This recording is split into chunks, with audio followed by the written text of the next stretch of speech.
பார்ப்போம். அதுக்கு ஃபஸ்ட்டு நம்ம ஒரு கப் சர்க்கரை எடுத்துப்போம்.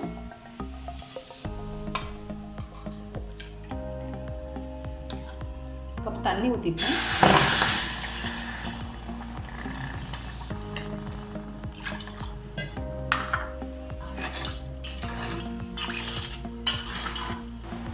சர்க்கரை நல்லா கரையட்டும். கரைஞ்சி ஒரு கம்மி பதத்துக்கு ஒரு சர்க்கரை வரணும் நம்மளுக்கு. அப்புறம் திக்காக கொஞ்சம் இருந்தால் நமக்கு தேன் மிட்டாய் நல்லா அதை ஊற நல்லாயிருக்கும்.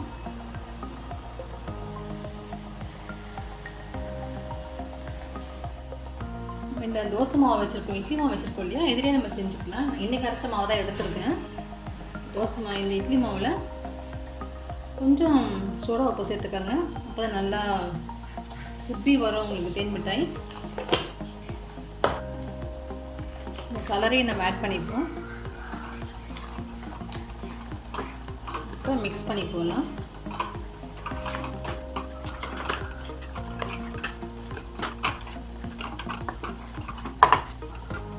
மாவு நல்லா திக்காக இருக்கணும், அப்போ தான் உங்களுக்கு நல்லா வரும்.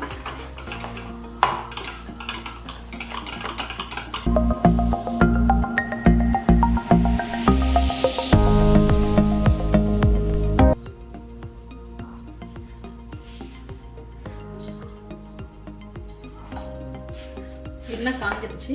நம்ம இப்போ தேன் மிட்டாய்க்கு போட்டுருவோம்.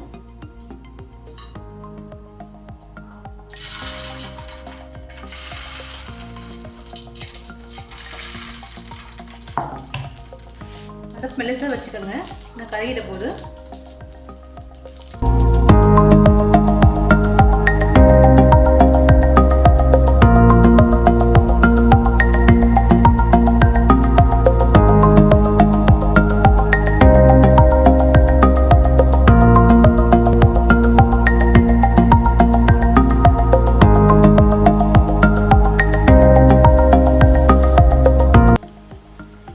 நம்ம எடுத்துடலாங்க. நல்லா வெந்துருச்சு.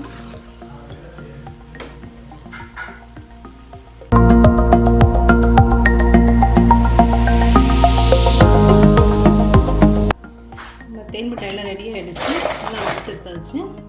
நம்ம அதை சுகர் சிரப்பில் போட்டுடலாம். நல்லா ஊர்னா நல்லா இருக்கும். இந்த இனிப்பெல்லாம் அதில் இறங்கணும், அப்போ தான் உங்களுக்கு நல்லாயிருக்கும்.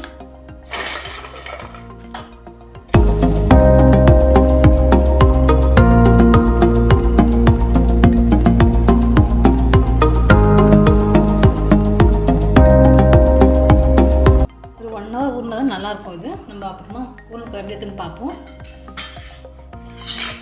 நம்ம தேன் மிட்டாய் ரெடி ஆகிடுச்சு. ஊருக்கப்புறம் எப்படி இருக்குன்னு எடுத்து காமிக்கிறேன் பாருங்கள். நம்மளுடைய தேன் மிட்டாய் ரெடி ஆகிடுச்சு.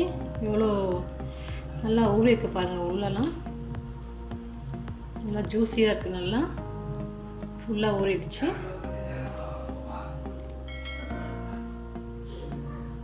நீங்களும் செஞ்சு பாருங்கள். தேங்க்யூ.